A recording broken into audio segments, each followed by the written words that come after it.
Buenas tardes a todos y todas, espero pues se encuentren bien y como lo había mencionado en la sesión anterior, este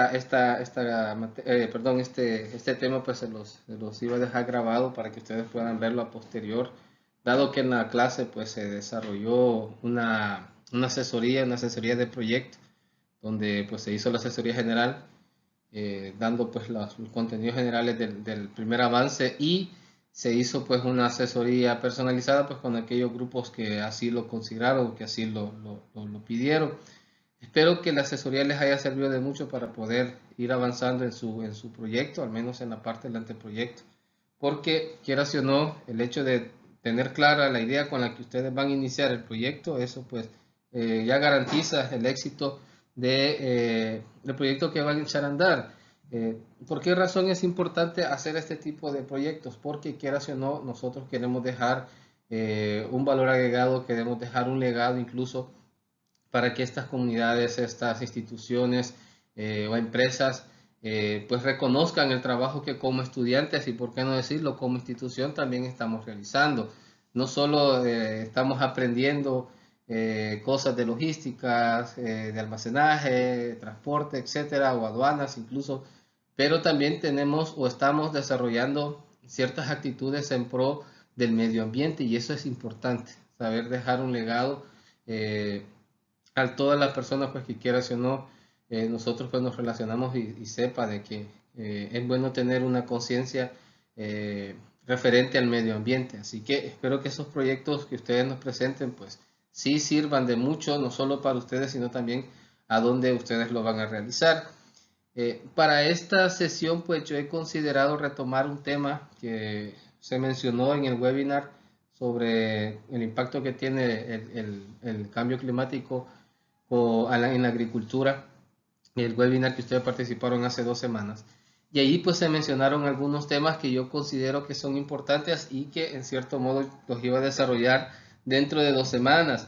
Pero dado la, la circunstancia que ya les adelantaron cierta información, pues preferí mejor reforzarla. Así que por eso pues tomé a bien adelantar este tema y que también les va a servir para la actividad de esta semana, que ya es participar en el foro de, de esta semana 7 y pues ustedes tienen que dar su idea ahí, su punto de vista, su opinión, retomando la información o los conocimientos que adquirieron en las semanas anteriores, 2 3 4 con el webinar, incluso también ahí hay mucha información que les sirvió de mucho y por eso pues se les dejó el link de la grabación del webinar, lo que se les va a desarrollar hoy, la investigación que ustedes realizaron la semana 5 o semana 6 no me recuerdo muy bien. Pero toda esa información les va a servir para dar su opinión, su punto de vista en ese foro. Es importante que todos participen porque aparte de conocer su opinión también va a ser considerada como una nota de actitud, conductas y valores. Por eso es la importancia de que todos participen. Así que con la temática de esta semana, en soberanía alimentaria, el resultado que esperamos es que ustedes puedan desarrollar competencias principalmente en conocer sobre las características de la soberanía alimentaria. ¿Cuáles son las características de esta soberanía alimentaria? Pues ya vamos a manejar un poco más de lleno ese término. Y además, identificar la relación que tiene la soberanía alimentaria con el cambio climático. ¿Cómo es que se relacionan estos dos términos, soberanía alimentaria y cambio climático? Con esos dos resultados pues estaremos trabajando. Eh, Créanme que la temática está bastante interesante porque nos afecta a todos directa o indirectamente, pero sí, en algún grado pues nos va a afectar o nos afecta, mejor dicho.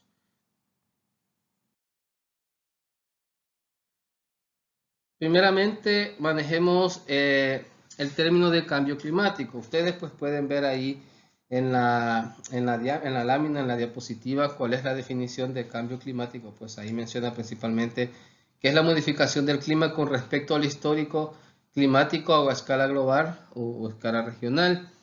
Ahora, cuando existen esos cambios, generalmente pues van relacionados, algunos pensamos que es por la temporada, sí, puede ser, pero si comenzamos a revisar las temperaturas de años anteriores y comenzamos a identificar que siempre va aumentando cierto porcentaje en la temperatura, entonces ese ya se puede decir que es efecto del cambio climático. El cambio climático, pues científicamente está evidenciado con los gases de efecto invernadero, y en clases anteriores pues nosotros estuvimos viendo, incluso pues se les mostró un video al principio de una clase, me recuerdo, donde se demuestra gráficamente cómo es que funciona, cómo es que se da el cambio climático a través de los gases de efecto invernadero, que siempre han existido, sí, sí, y que no son del todo malos. En este caso, pues los gases lo que hacen es, por decirlo así, es como una habitación, entre más sellada está, más calor hace. Siempre se necesita un grado de temperatura, porque si no existieran esos gases de efecto invernadero, el calor se escaparía, por decirlo así. Entonces, el tener una capa de estos gases permite que la temperatura esté regulada, ¿sí?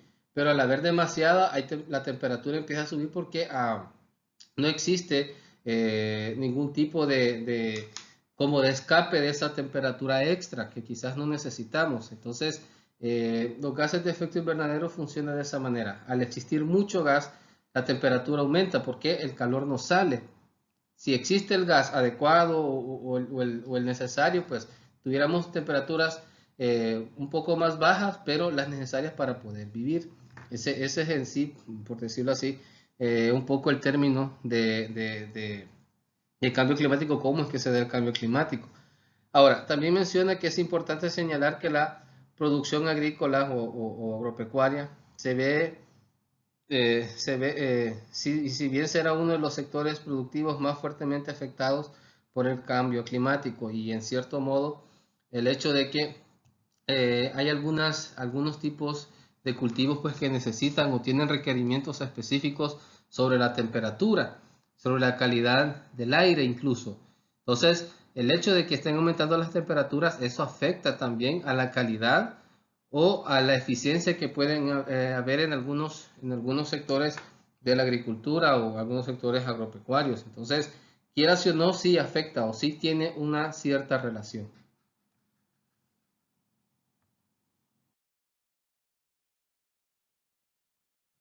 Ahora, ¿qué es la seguridad alimentaria? Que es uno de los términos que se vieron en el webinar, al menos yo recuerdo que sí se alcanzó a ver.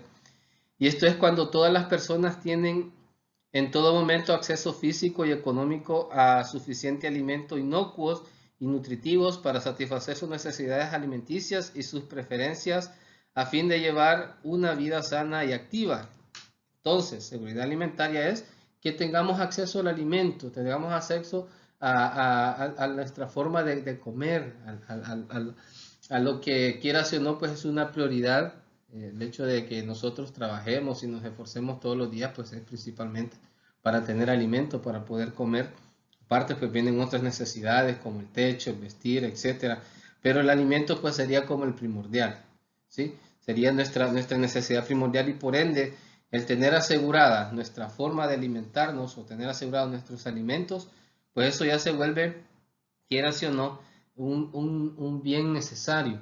Y pues el hecho de que los estados o los gobiernos pues, aseguren que exista una alimentación o al acceso a los alimentos, eso pues ya es como un mandato que se le da a los estados, a los gobiernos, a los diferentes países, que siempre exista en todo momento acceso a alimentos, y principalmente alimentos inocuos, ¿sí? Que sean saludables, que sean higiénicos, acceso físico a que yo puedo ir y puedo comprarlo, que no existe escasez. Por eso es que existen algunas regulaciones para que el alimento siempre esté disponible y que no exista escasez, o al menos también que no existan especulaciones, porque a veces las especulaciones lo que hacen es mencionar, no hay frijoles, entonces aumentemos el precio. Entonces, hay algunas regulaciones que se tienen que tomar, al menos los estados deben de ver eso, los gobiernos deben de ver eso, de regular un tanto el mercado también.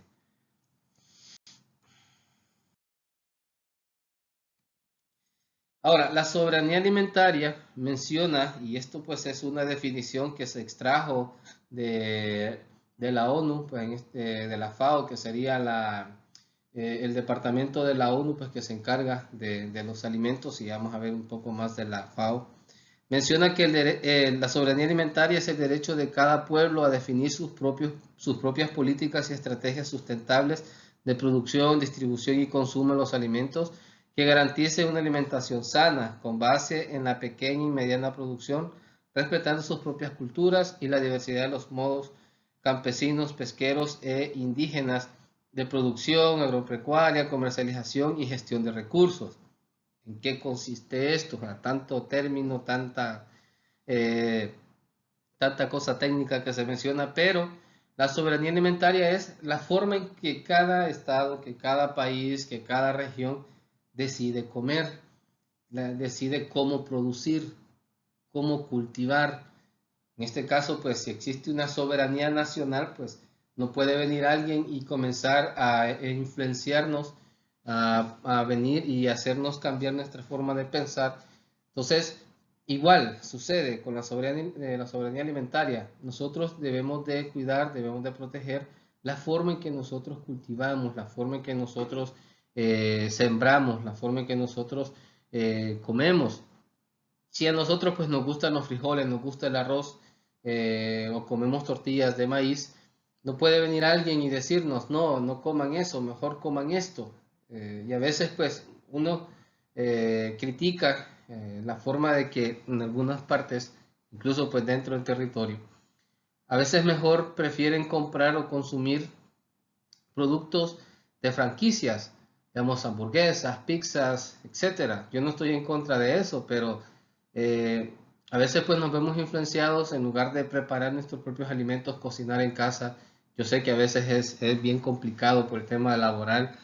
Comprar una pizza pues se vuelve mucho más rápido, pero a nosotros siempre nos han acostumbrado, al menos desde donde yo tengo conocimiento, a comer frijolitos licuados con queso, con tortilla tostada.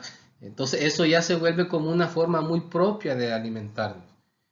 O preferir una hamburguesa en lugar de una pupusa, por ejemplo. O sea, la pupusa que es tan nuestra, tan eh, con el sello del Salvador, por decirlo así, nos reconocen por las pupusas.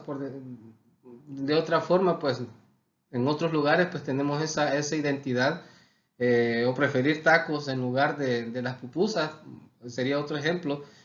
Entonces nosotros, quieras o no, tenemos nuestra propia forma de comer, tenemos nuestra forma de alimentarnos y por ende nosotros tenemos o podemos hacer nuestra propia forma de cultivarlos. O sea, si se fijan, pues nosotros somos productores de maíz, productores de arroz, de frijoles, pero muchas veces importamos o exportamos algunos de esos productos. Digo importamos porque traemos de otras regiones y exportamos a veces pues para otros lugares nuestros propios productos y hay como un cierto modo escasez dentro de nuestro país de esos productos. A veces mejor enviamos productos a otros lugares porque quizás son mejores pagados y no lo consumimos de forma interna. Así que la soberanía alimentaria de eso se trata, de cómo es que nosotros nos alimentamos, cómo nosotros comemos y cómo es que nosotros producimos. Cada lugar, cada país, cada región pues tiene su propia forma de alimentarse. Digamos en México comen de una forma, en Japón comen de otra o comen otros tipos de alimentos.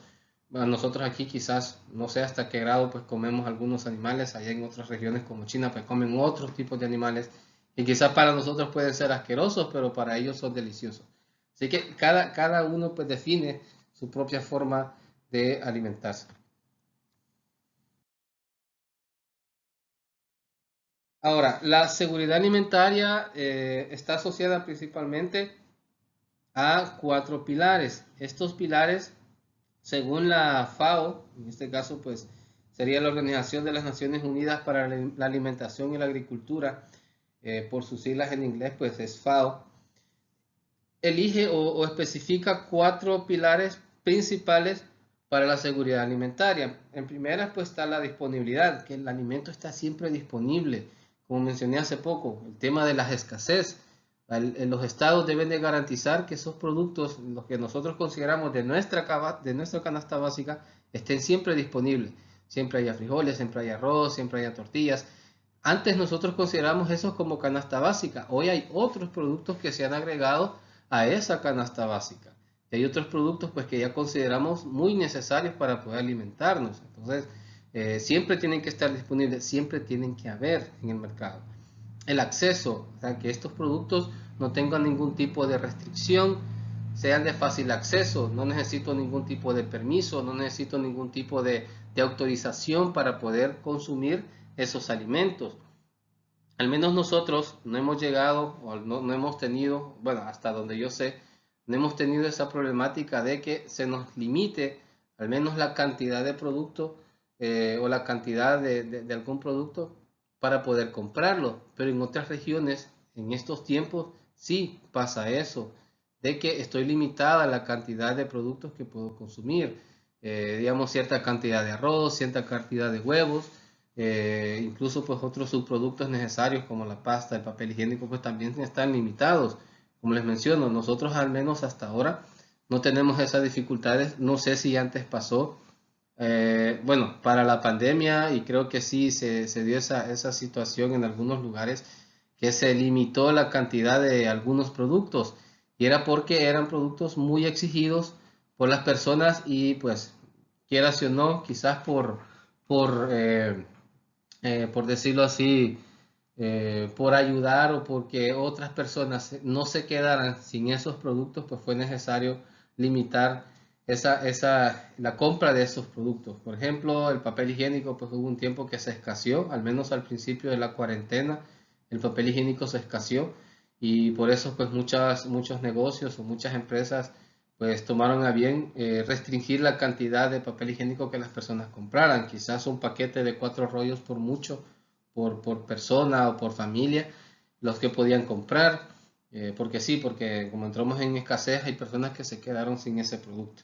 Así que tiene que haber acceso y disponibilidad, que son los dos primeros pilares. El tercer pilar ya habla acerca de la utilización. En este caso, pues que sean productos que se puedan utilizar o que incluso no existan restricciones para su uso. No existen restricciones para poder utilizar ese producto, que sean productos que se puedan utilizar de forma fácil y sin ningún tipo de restricción. Y la estabilidad hace referencia a que siempre se van a mantener, es como siempre va a estar disponible, siempre voy a tener acceso, siempre lo voy a poder utilizar y eso pues se va a mantener, siempre va a ser estable. No es que un tiempo va a haber, otro tiempo no va a haber y va a estar fluctuando, no, siempre se va a mantener en cierto grado pues esa seguridad pues estable.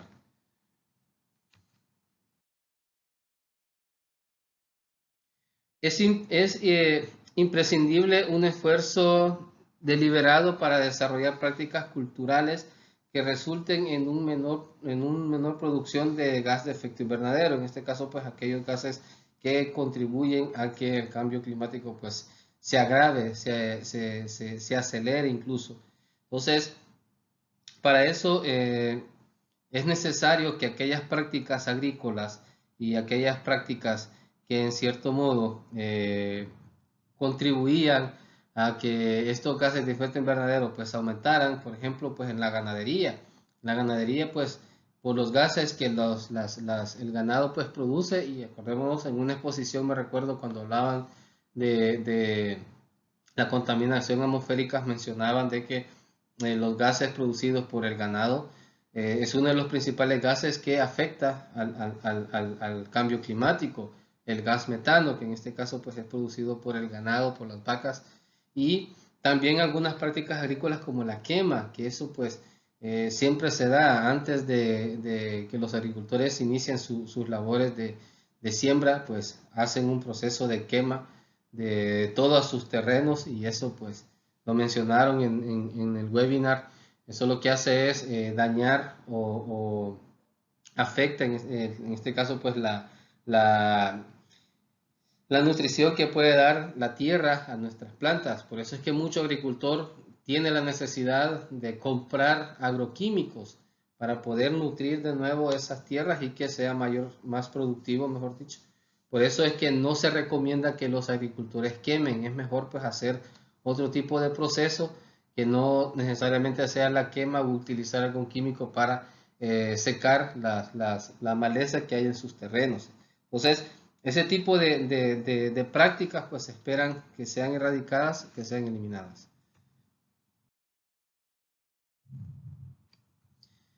El cambio climático en Centroamérica, miren, y esto es algo que sí quiero que tengamos muy en claro y principalmente eh, va relacionado que nosotros como región solo contribuimos al 0.5%. Nosotros a nivel mundial, de todos los países, solo emitimos, toda Centroamérica, solo emitimos el 0.5%, no es ni el 1% de, de, del cambio climático. En este caso, pues nosotros no afectamos tanto al cambio climático, aunque eh, el tema de las afectaciones o el tema de impacto, nosotros somos los más afectados. Si recuerdan el año pasado con Honduras, que pues, sufrió 2 huracanes seguidos, hubo una semana de diferencia entre uno y otro. Pues, gracias a Dios nosotros acá en El Salvador pues no fuimos muy afectados en el tema de huracanes, aunque sí la tormenta Amanda, me recuerdo, tuvo bastantes efectos negativos. Llovió una semana, creo que un poquito más, llovió una semana y pues hubieron deslaves. Si se recuerdan, pues hubo una desgracia también, que un deslave pues cayó sobre unas viviendas. Bueno, nosotros aquí, para aquí tan lejos, en el volcán de Conchagua también hubo un pequeño deslave.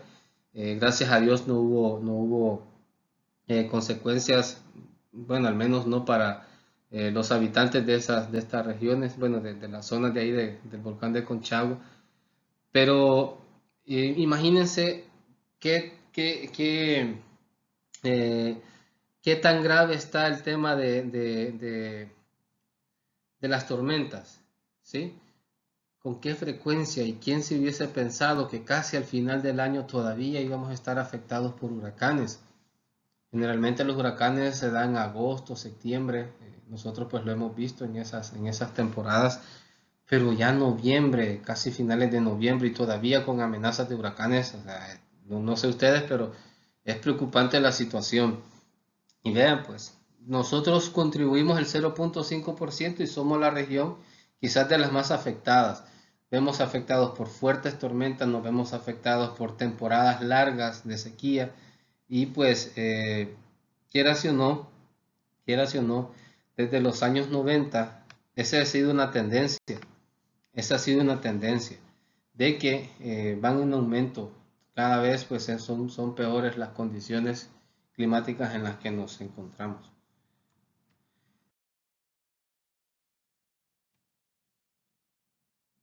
¿Será que el cambio climático reduciría los cultivos? Y aquí tenemos una información que nosotros pues podemos considerar como importante saberla. Piense que en el tema del frijol, los efectos del cambio climático harán que se pierda de entre un 25 y un 50% su rendimiento, ¿sí? Esto pues según algunos modelos que se dan. Se va a perder un 50 a un 25% del rendimiento de los frijoles. Quiere decir que los frijoles van a comenzar a escasear porque ya en las regiones donde antes se cultivaba frijoles ya no se va a poder por las mismas condiciones climáticas que se dan. Y vamos a entrar un poquito más de lleno a eso. En el caso del maíz se va a perder un 3%, de un 3 a un 13%. ¿Por qué? Porque al menos el maíz es un poco más resistente. El maíz resiste un poco más a ciertas condiciones climáticas. Quieras o no, el maíz tiene esa característica que el calor pues como que se adapta mejor. Quieras o no, el maíz es más se adapta mejor al calor, a diferencia del frijol que tiene un requerimiento de temperatura bien específico. Ese es quizás algo de lo más importante. El maíz, al igual que el sorgo, pues tienen esa ventaja que el tema del calor pues no les afecta mucho, no les afecta mucho. Incluso pues el tema de la altura también es algo que no es de mucha relevancia para el maíz y para el sorgo, sí para el frijol. Ahora, ¿cuál sería el impacto del cambio climático en la agricultura? En primera, la productividad en términos de cantidad y calidad, o sea, la cantidad de producto y la calidad de producto pues reduciría. ¿Por qué razón la cantidad? Lo que mencioné en la lámina anterior. Como ya las temperaturas son altas, hay algunos tipos de cultivos pues que van a ser necesarios cultivarlos en otras regiones más altas todavía. y eso pues va a limitar la cantidad de cosecha. Y cuando hay una cantidad reducida de cosecha, pues se viene la escasez. O sea, pocos vamos a tener acceso a esos alimentos y los que tengan acceso pues van a tener un costo por pagar esos alimentos. Si antes comprábamos los frijoles a ¿qué? A $1 la libra, quizás más adelante van a valer $3 la libra. ¿Por qué? Porque como va a ser más escaso. Ahora, ante la escasez, pues lo que se hace principalmente es importar. Y acuérdense que en la importación a veces pues también eso encarece el precio.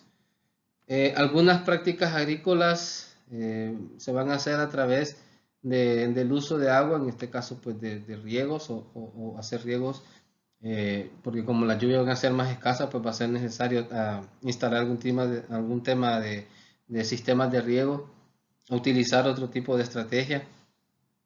También va a ser necesario utilizar más herbicidas, insecticidas y fertilizantes, y eso pues principalmente porque se estima de que van a haber más plagas, y las plagas, hay una característica, cada vez son más fuertes, cada vez son más resistentes, y así pues hay que utilizar venenos más fuertes también. Las plagas pues quieras o no tienen esa característica, que se adaptan y hay que usar más químicos para erradicar esa plaga. Ahora, hay algo que quizás nosotros debemos de tomar en cuenta, y es que algunos de los efectos en el medio ambiente particularmente van relacionados a la frecuencia y sistema de drenaje. Y fíjense que mayormente se da porque en algunos lugares todavía se siguen talando árboles, todavía se sigue la urbanización, desaparecen montañas enteras para construir colonias, ¿sí? Y eso, pues el hecho de quitar árboles, de comenzar a pavimentar, pues eso en cierto modo pues favorece a la erosión. El suelo, pues quieras o no, ya no retiene esa cantidad de agua. Y si ustedes recuerdan en el video que se vio, eh, donde ustedes investigaban acerca de los impactos perdón, la contaminación en El Salvador y cómo esto afecta en el país. El licenciado Oviedo, pues ahí les explicaba, el director de FIAE les explicaba acerca del agua, y nosotros pues el agua es un bien que lo tenemos en abundancia, quieras o no, pero ¿qué pasa? Ya no retenemos agua, ya no retenemos agua. Al menos acá todavía no tenemos esa dificultad de acceso al agua, porque el volcán de Conchagua todavía está cumpliendo esa función de esponja. Cuando hay un buen invierno, el volcán de Conchagua, pues como todavía está verde y todavía tiene zonas donde se absorbe bastante agua, pues eso retiene cierta cantidad, pues que a nosotros, quieras o no, a la Unión, pues nos sirve de mucho. Al menos las comunidades cercanas también se ven beneficiadas por esa cantidad de agua que el volcán absorbe. Pero ¿qué pasa en los lugares donde ya no hay esas pequeñas esponjas que se llaman montañas verdes, donde todo el tiempo pasa fresco, donde todo el tiempo hay humedad? Pues al no existir, pues hay escasez de agua, altas temperaturas. Incluso, pues, menciona la lámina, hay una reducción en la diversidad de cultivos. ¿Por qué? Porque generalmente se cultiva lo mismo. Estamos hablando de monocultivos. Los monocultivos, pues, son aquellos donde se siembra lo mismo.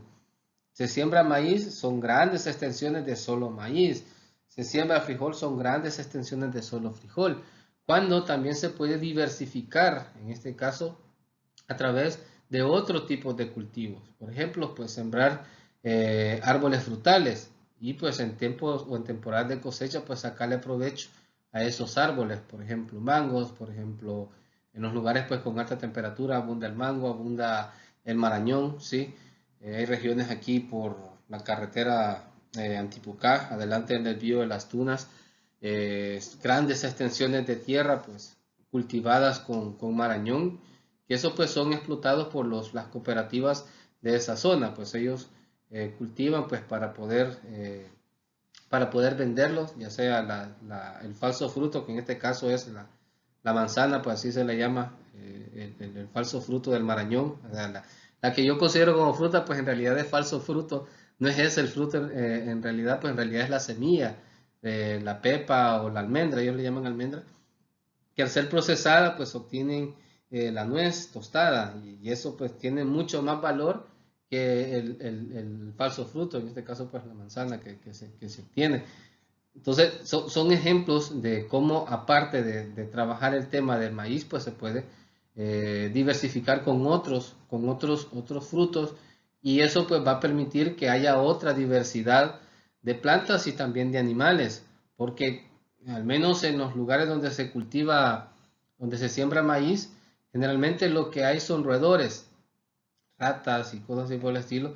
Y dentro de los roedores, pues quien los caza en este caso, pues ya son las serpientes, las culebras. Por eso es que en los campos pues siempre pueden encontrar este tipo de especies. Ahora, quiero avanzar, dice acá que, bueno, voy a ponerle atención a esto último. Menciona que la adaptación, los organismos podrían convertirse más o menos competitivos. Bueno, adaptarse a ciertas condiciones también eso nos permitirá poder competir. Bueno, sigamos. La agricultura debe adaptarse a las nuevas condiciones climáticas. Menciona acá también que la migración de la producción de ciertos cultivos para acompañar las nuevas condiciones agronómicas de ciertas regiones. Es decir, si yo antes cultivaba, en este caso, pues frijol, y ya las condiciones del clima ya no me permite cultivarlo porque ya es muy caliente, digamos, yo tengo una porción de tierra y antes yo, porque la temperatura era ideal para poder cultivar ahí, para sembrar frijol, pero como ya cada vez es más caliente la temperatura, ya el frijol ya no me rinde, ya no me da el frijol. Entonces tengo que emigrar a otro lugar para poder sembrar frijol. O bien, más arriba busco regiones más altas por el tema de temperatura.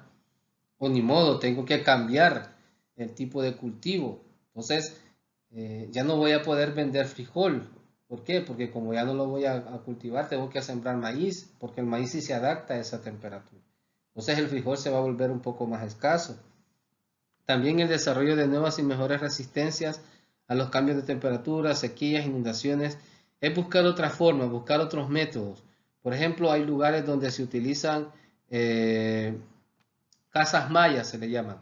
Son casas mayas donde se cubre unas pequeñas porciones para evitar que el sol llegue directamente a las plantas, en este caso pues digamos al frijol, y así pues poder reducir un poco la temperatura y pues siempre teniendo un sistema de riego que eso también permite mantener húmeda la tierra y pues las temperaturas también.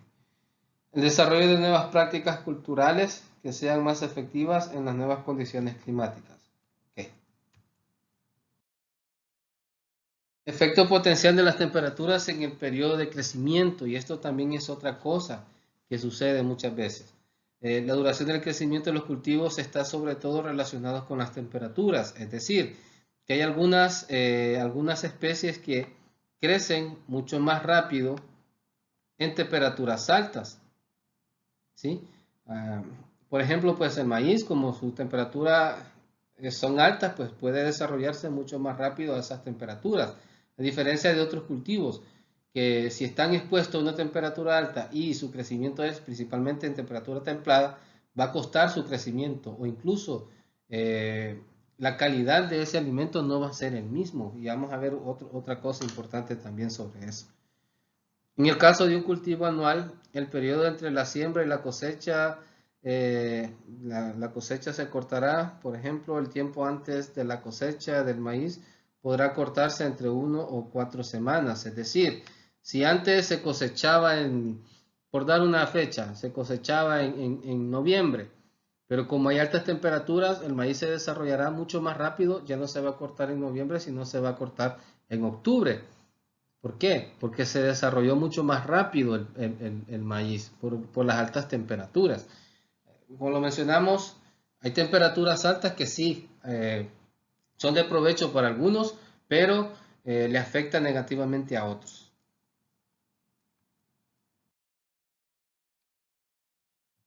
Ahora, ¿cómo afecta el aumento del dióxido de carbono en los cultivos?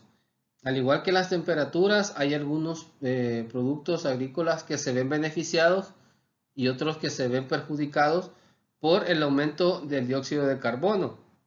Ahora, hay plantas que en el caso de la concentración del dióxido de carbono, y por acá menciona algunos ejemplos. Por ejemplo, dice acá que los efectos en un incremento del dióxido de carbono sería mayor en los cultivos C3, que en este caso es el trigo. Es el trigo. En los cultivos C4, que es el maíz, porque en los primeros son más susceptibles a la falta de CO2. Quiere decir que se ven afectados de forma positiva tanto el maíz como el trigo, porque al menos cuando hay menos CO2,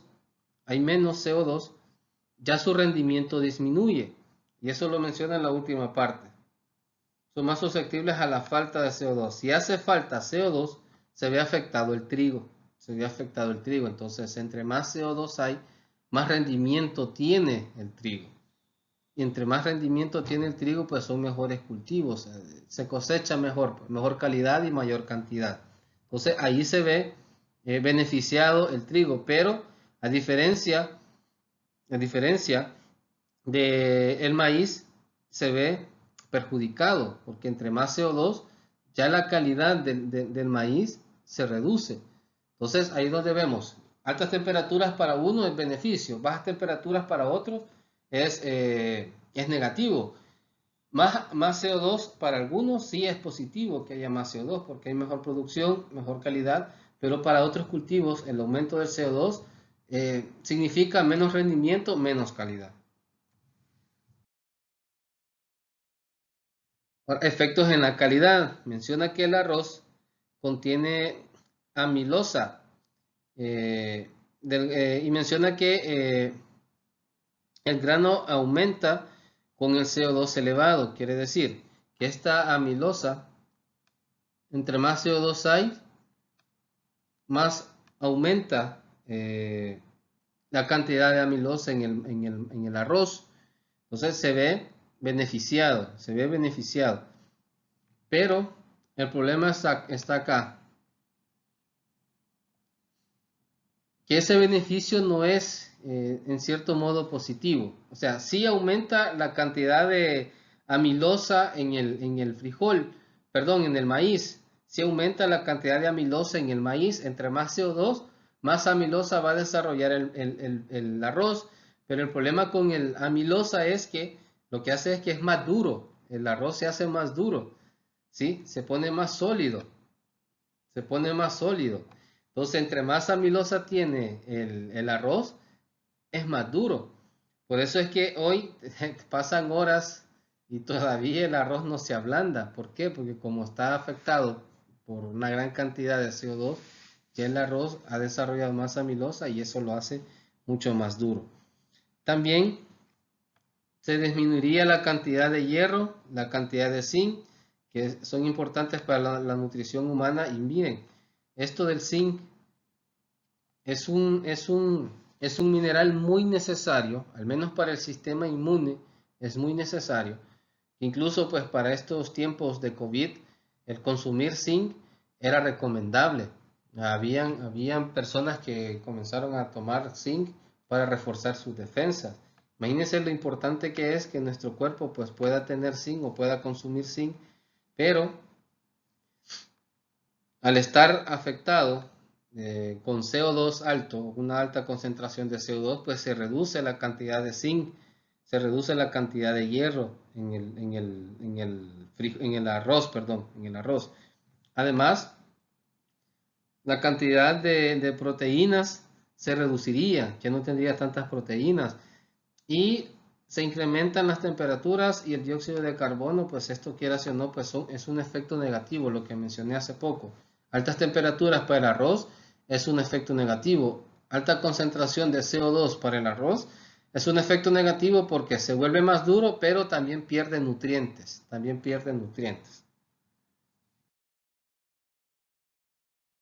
Alguna vulnerabilidad agrícola y vegetal también Y es que la temperatura media disminuye el índice de precipitaciones y otros efectos del cambio climático como el aumento de la concentración de CO2, junto a las presiones humanas y a las malas prácticas agrícolas tendrán una serie de repercusiones sobre los cultivos en el país.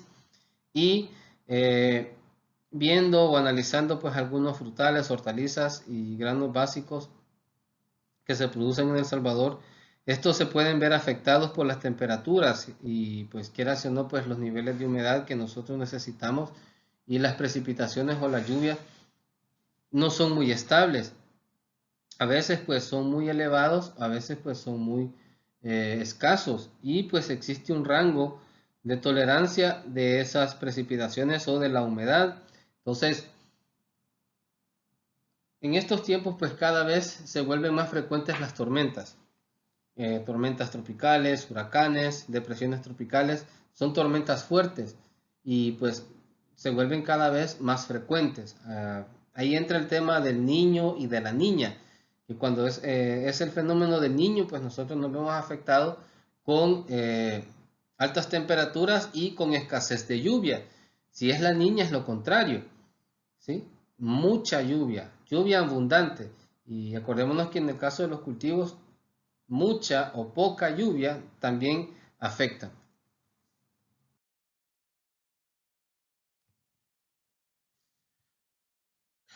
Las altas temperaturas son propicias para el crecimiento de los insectos, aumentándose el relevo generacional de estos, lo que facilita su adaptación y resistencia a plaguicidas, lo que hemos estado mencionando.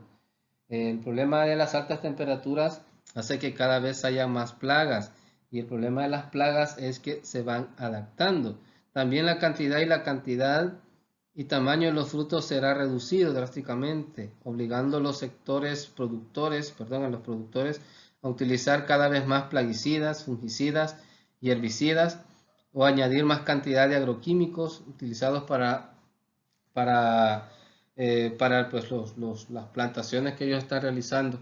Y acuérdense que los químicos, quieras o no, nos afectan de forma indirecta. Nosotros, pues los consumidores, el uso de tanto químicos pues nos afecta. Y principalmente por esto, porque como hay más temperaturas, hay más plagas, hay que utilizar más, más venenos y quieras o no, el hecho de utilizar venenos no sale ni beneficiado el agricultor ni beneficiado a los consumidores. En esta imagen ustedes pueden ver como un historial y una proyección de cómo van a estar las temperaturas en cuanto al cambio climático. Esta fuente o la fuente donde se obtuvo estas láminas tenía como base el año 2020, bueno, en los años en los que estamos actualmente, el año 2020, pero la primera imagen pues ya son del año de 1980, del año de los 80. El primer mapa, pues ustedes pueden ver que todavía hay regiones de El Salvador, zonas altas, donde se ven partes blancas o partes así con tintes blancos y amarillos, que son temperaturas abajo de los 19 grados, de 19 a 15 grados, esas tonalidades amarillas blancas. Ya las tonalidades un poquito más anaranjadas ya andan entre los 22 y los 5 grados, y perdón, los 22.5 grados y los 24. Pero ya las tonalidades más rojizas ya va aumentando la temperatura de entre los 27 grados a los 33 grados. Eh, si se fijan, pues cada vez que vamos bajando y veamos el segundo mapa, ya para el año 2020, ya son pocas las regiones que van quedando con tonalidades blancas y se ven más amarillas. ¿Por qué? Porque ya ha aumentado la temperatura. Igual, si se fijan en la Unión, en la zona norte, pues ya desapareció un poco de esa tonalidad amarilla. Incluso pues Conchagua, si se fijan, antes tenía un parche más grande de tonalidad blanca, tipo blanca amarillenta casi, pero fíjense en el 2020 ya se vuelve más pequeña ese parche blanco, ya se volvió un poquitito más amarillo, naranja por decirlo así. Entonces ustedes pueden observar esos saltos de temperatura. Vean San Miguel incluso, San Miguel pues la única región que La única zona que tiene una temperatura más o menos agradable creo que es, no sé si es Santiago de María, parece, no me ubico muy bien. Pero ya son pocas las regiones donde el clima pues se vuelve agradable. Morazán incluso ya no tiene ningún parche. eh, bueno, son pocos los parches amarillos que les quedan. Y así pues a nivel nacional pueden ir viendo.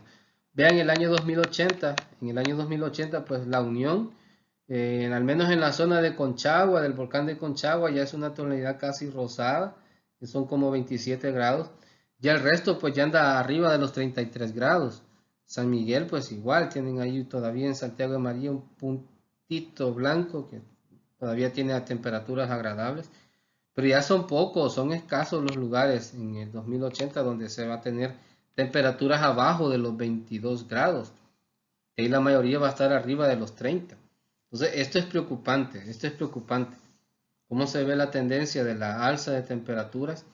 Cada vez, pues, al menos en el 2020 todavía tenemos regiones o etapas del año, pues, que todavía disfrutamos un poco de una temperatura, pero en otros momentos quizás se nos va a hacer más complicado poder tener una temperatura agradable. Vean, para el 2080 quizás muchos de ustedes pues van a ser ya unos adultos, faltan 60 años todavía. En mi caso pues yo no creo estar en ese momento en el 2080, pues los que dejen o los que tengan hijos y nietos pues eh, van a tener estas circunstancias, van a estar con esta situación de altas temperaturas.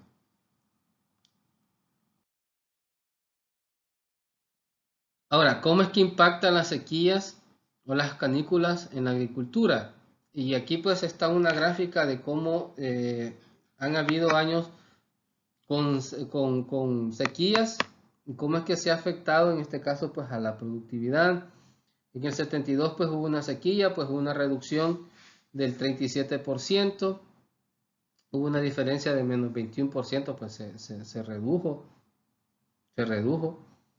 En el caso de del maíz, pues se redujo un 37% y en el caso del frijol se redujo un 21%. En el 91 hubo otra sequía, pues se redujo un 16% en la producción en el maíz y un 28% en la producción, perdón, hubo un aumento en la producción de frijol. En el 94 igual una sequía, hubo una reducción del menos 24 en el maíz y menos 1 en el frijol. Y así pues han habido diferencias entre las sequías, pues y ahí se pueden ver cómo es que afecta la sequía. ¿Por qué hay diferencia en la reducción o en el aumento de entre el frijol y el maíz? Pues principalmente porque el frijol se cultiva en regiones frescas, en regiones pues donde las temperaturas pues no son muy drásticas en cuanto a su cambio, mientras que el maíz pues ya se cultiva en regiones un poco más cálidas. Entonces, al existir escasez de lluvia, pues se ven muy afectados. En el caso del maíz, del frijol, perdón, no le afecta mucho la escasez porque está en regiones frescas, en regiones donde las temperaturas pues no son muy elevadas. Y estas son pues ya inundaciones que se han dado en algunos periodos de tiempo, digamos en el 62 se dieron 4 inundaciones, en el 90 se dieron 3, en el 65 se dieron 7. Quizás el año donde más inundaciones se dio fue en el 2005, que hubieron 58 inundaciones. Y ustedes pues pueden ver ahí los datos de las cantidades de inundaciones por cada año.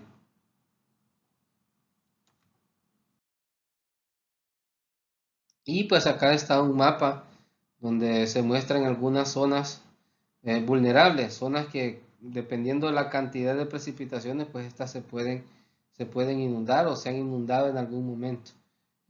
Más que todo en las zonas bajas del país, las zonas costeras, las zonas que están aledañas a ríos o a quebradas, son las que mayormente se pueden ver afectados por inundaciones. Y lo que hablamos, muchas de las personas que cultivan o que siembran lo hacen cerca de ríos o quebradas por el acceso al agua, por el acceso a humedad, pues lo hacen de esa manera porque quieras o no, las corrientes de agua pues se vuelven una fuente de este vital líquido, pues, y esto pues nutre o humedece los terrenos que están en las proximidades.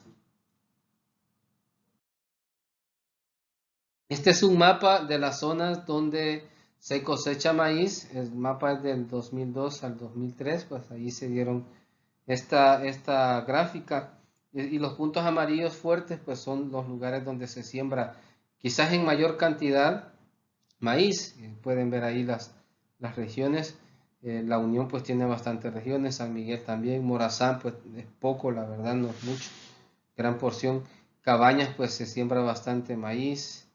San Vicente pues es poco, Usulután también no es que sea mucho en Usulután, pero veamos esta otra pues ya habla o nos muestra pues el cultivo de frijol siempre entre el 2002 y 2003, y si se fijan pues desde San Vicente para el occidente es donde se da una mayor porción de cultivo de frijol, de siembra de frijol, y vean desde San Vicente para acá, para la Unión, y es principalmente por las altas temperaturas. A Oriente pues nos caracterizamos por altas temperaturas, y si ven parches rojos o rosados donde se cultiva frijol, es porque son lugares frescos, y al menos pues nosotros podemos denotar que acá en la Unión el tema del volcán de Conchagua es un lugar pues que es utilizado para el frijol, para cultivar frijol.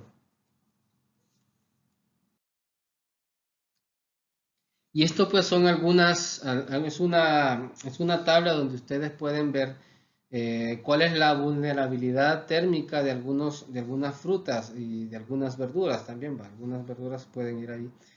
Y podemos ver cuáles son las condiciones mínimas que pueden tener estas frutas o hortalizas, estas verduras, para poder tener un máximo rendimiento. Por ejemplo, el whisky se cultiva de entre 13 y 27 grados centígrados. Esa es como la temperatura óptima que puede tener o se puede cosechar o se puede sembrar los whiskiles a una altura de 300 entre 1500 metros sobre el nivel del mar. O sea, es la altura que se puede sembrar.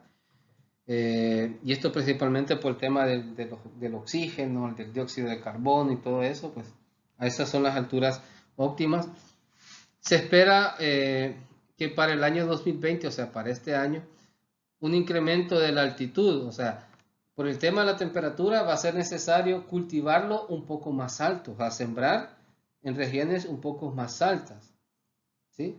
Entonces, para este año, para el año 2080, ya el cultivo va a estar en riesgo porque ya lugares para poder sembrar whisky cada vez son más escasos, cada vez son más escasos, y lo que veníamos hablando, el cultivo de algunos productos se va a complicar más porque son pocas las regiones que van a tener las condiciones adecuadas para ese producto, y por ende se va a escasear, y el escasear pues significa un aumento del precio, un aumento del costo, y no todos vamos a tener las condiciones para poder adquirir esos productos. Y así ustedes pueden ir revisando la tabla. Bueno, de hecho, la presentación, la diapositiva, ustedes la tienen en la plataforma, la pueden descargar y la pueden revisar. Y ustedes pueden ir viendo producto por producto cuál es la temperatura óptima, cuál es la altitud en la que se puede sembrar y en qué grado de vulnerabilidad se encuentra. Cuando menciono vulnerabilidad es que puede hacer que para el año 2020 sea necesario sembrar a una mayor altura, porque como ya temperaturas muy altas le afectan, pues es necesario buscar lugares con una mayor temperatura. Por ejemplo, la papa. La papa necesita temperaturas de entre 15 y 20 grados. ¿Será que nosotros acá en la Unión podemos sembrar papa? Sí, quizás en algunos lugares, pero con un grado de vulnerabilidad. O sea, yo aquí no puedo sembrar papa porque nosotros siempre nos manejamos con temperaturas arriba de los 30 grados. Me sobrepasa la capacidad de sembrar papas, por eso es que se mantiene en estrés. Actualmente está en estrés, no lo puedo cultivar. Eh, tenemos tenemos otros ejemplos. Bueno, aquí tenemos otros ejemplos donde podemos ver el frijol o el ejote, perdón, el frijol y el ejote. Anda entre 15 y 30 grados. Todavía se puede cultivar o sembrar frijol, porque para el 2020 va a ser necesario hacerlo en una mayor temperatura. Hay que sembrar un poquito más arriba, buscar regiones más frescas. Pero para el 2080 va a estar bajo estrés. ¿Por qué? Porque cada vez, y lo vieron en la gráfica, en las imágenes, ya las regiones donde se puede sembrar frijol cada vez se van reduciendo por las altas temperaturas. Igual el arroz, igual el maíz.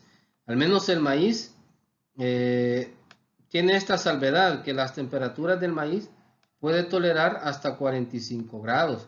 Y miren la altura, puede ser sembrada hasta 2.500 metros sobre el nivel del mar. Y eso es algo muy característico del maíz. Y quizás pues, no sé, un agricultor me mencionó una vez que el maíz es muy guerrero. El maíz es muy guerrero y es muy noble y agradecido, menciona también, porque no importa las condiciones, pero siempre se puede sembrar maíz, a menos que haya mucha agua o mucha escasez de agua, pues ahí sí hay problemas con el maíz. Eh, Vulnerabilidad térmica baja, ¿verdad? Ellos no son muy afectados con las temperaturas. Pueden estar hasta 45 grados y no tiene mayor efecto. A diferencia de otros que no pueden estar a más de 30 grados porque se ven afectados. Igual el sorgo. El sorgo tiene esa característica, casi que similares que el maíz, solo que las temperaturas es un poquito más baja. Y por eso para el 2080 van a estar el riesgo, porque como ya han aumentado las temperaturas, puede estar el riesgo el sorgo. Por eso el maíz pues tiene esa mayor resistencia. Y pues acá tenemos algunas frutas que ustedes pues como les mencioné pueden ya revisarlo con mayor detenimiento. La diapositiva ustedes la pueden descargar y revisar. Y pueden ver pues cómo es que se pueden comportar algunas frutas, algunas verduras bajo ciertas condiciones. Vean el aguacate entre 4.5 y 26 grados centígrados, entre 800 y 2.400 metros sobre el nivel del mar. O sea, son cultivados en regiones altas, en regiones frescas. Por ejemplo, en Conchagua, pues ahí se cultiva bastante aguacate. En Conchagua, en algunos lugares de Conchagua, pues sacan bastante aguacate. Igual que Anona, y acaba de pasar la temporada de Anona. Igual de ir del volcán de Conchagua bajan productos, en este caso pues en la Nona se cultiva bastante ahí en Conchagua. También hay granadillas, el marañón. Este marañón pues tiene esa característica también que puede soportar temperaturas arriba de los 30 grados hasta 38 grados y puede ser cultivado en regiones bajas. En regiones bajas, bueno, les mencioné adelante del desvío de las tunas, pues hay cooperativas que se dedican a cosechar marañón, tanto para vender los productos como para vender las semillas. Entonces, el marañón pues tiene esa tolerancia también. Y así pueden ir revisando otros productos también. Ahora bien, para finalizar la sesión, pues nosotros debemos de ser conscientes de que en el caso de la soberanía alimentaria y de la seguridad alimentaria, al menos hasta el día de hoy, estamos bien, estamos bien. Tengo acceso a alimentos, ¿sí? Quiera si o no es estable el acceso a alimentos. Económicamente y físicamente puedo acceder, puedo ir al mercado, puedo comprar, puedo ir y comprar frijoles, maíz, ¿sí? Puedo ir al supermercado y comprar otros subproductos también, ¿sí? Pero, volviendo al tema del cambio climático, volviendo al tema del aumento de las temperaturas, en un futuro esto quizás podría cambiar.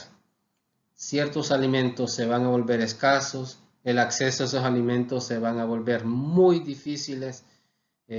Quizás podamos estar solo con maíz y frijol, quizás, bueno, frijol en un menor porcentaje porque ya lo hablamos que se ve muy afectado con el cambio climático, con las altas temperaturas, quizás solo maíz y algo otros productos. Y eso pues quieras o no, se ve el problema en cuanto a la forma en que vamos a comer, la forma en que nos vamos a alimentar. Ya ciertos productos ya no los voy a tener tan fácilmente, ya no los voy a tener tan a la mano. Algunas frutas, algunas verduras, ya no las vamos a poder cultivar en El Salvador incluso. De hecho, pues ya se importan de Guatemala, por ejemplo, algunos productos que vienen de Guatemala o de Honduras. eh, ya solo allá los voy a poder obtener, ya no voy a poder hacerlo acá porque ya las regiones altas del país, ya las temperaturas no van a permitir poder sembrar y cultivar esos otros productos. Así que el hecho de que les traigamos o que les traiga este tema no es para alarmarlos, sino para hacerles conciencia de que, quieras o no, nosotros debemos de prepararnos. Somos una región muy vulnerable, somos una región que, a pesar de que no contribuimos en gran manera al cambio climático, somos de los más afectados, somos de los más afectados. Y pues yo no quiero darles malas noticias, pero sí debemos de prepararnos, debemos de tomar estrategias. Y si recuerdan, pues en el webinar les mencionaron que en los lugares o las regiones donde se hacen monocultivos o solo se cultiva lo mismo, tratar de diversificar. Si ya no se cultiva una cosa, pues tratar de cultivar otra, tratar la manera de buscar nuevas formas o nuevas prácticas agrícolas para que los productos pues sean de calidad, que la tierra pues no pierda sus nutrientes, evitar pues que las plagas pues cada vez sean más fuertes. Entonces, jóvenes, nosotros pues estamos en una situación donde las decisiones que nosotros tomemos pues van a hacer que tengamos un buen o un mal futuro. Vamos a tener pues que velar por las nuevas generaciones y eso pues, quieras o no, está en las manos de nosotros poder hacerlo, que nuestros hijos, que nuestros nietos pues en algún momento puedan disfrutar alimentos sanos, alimentos inocuos, fácil de acceso, ¿sí? Que no se les complique poder tener acceso a estos alimentos y que nuestra soberanía alimentaria pues siempre se mantenga, siempre poder alimentarnos de aquello que nos gusta, de nuestros alimentos preferidos y no pensar que vamos a traer del exterior otras formas de comer, aunque quizás para eso vamos. Jóvenes, ha sido un placer, ha sido un placer pues poder compartir con ustedes este tema. Espero pues que les sirva de mucho para su aporte en el foro de consultas, perdón, en el foro de participación. Ustedes ahí pueden hacer su aporte. Más que todo es opinión suya, es lo que ustedes consideran de todo lo que han venido aprendiendo, pues ustedes den su opinión. Yo no voy a estar evaluando lo que cada quien piense, no. Con el hecho de participar, pues ustedes están ganando su nota de actitud, conductas y valores. Yo no voy a evaluar su forma de pensar. Cada quien es libre de pensar lo que quiera, ¿sí? No es que voy a venir y, tal persona puso tal cosa, le voy a poner 8. No es eso, no es eso. Usted piensa de una manera y es muy respetable, es muy respetable. Yo solo voy a evaluar la participación, no el contenido. Aunque sí voy a revisar algunas opiniones y quizás les pueda dar ahí mi comentario o mi aporte para reforzar lo que se mencione, pero no voy a evaluar contenido en sí. Así que ha sido un gusto, espero pues que el tema pues les sirva de mucho.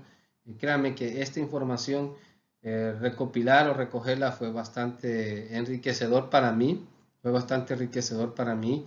Eh, Les menciono que esta información pues nació o surgió por una investigación que hice cuando estaba sacando el diplomado en docencia hace como 4 años. Saqué ese diplomado en docencia y créanme, me ha servido de mucho y miren, todavía tengo esta información acá. Nunca pensé utilizarla en un módulo, en una materia y sí, miren, sirve de mucho, sirve de mucho. Esta investigación que hice pues me gustó mucho y todavía la conservo. La conservo porque la atesoro bastante por todo el contenido que tiene. Así que ha sido un gusto, jóvenes. Cuídense y nos estaríamos en las sesiones de las próximas semanas. Participen en el foro, por favor.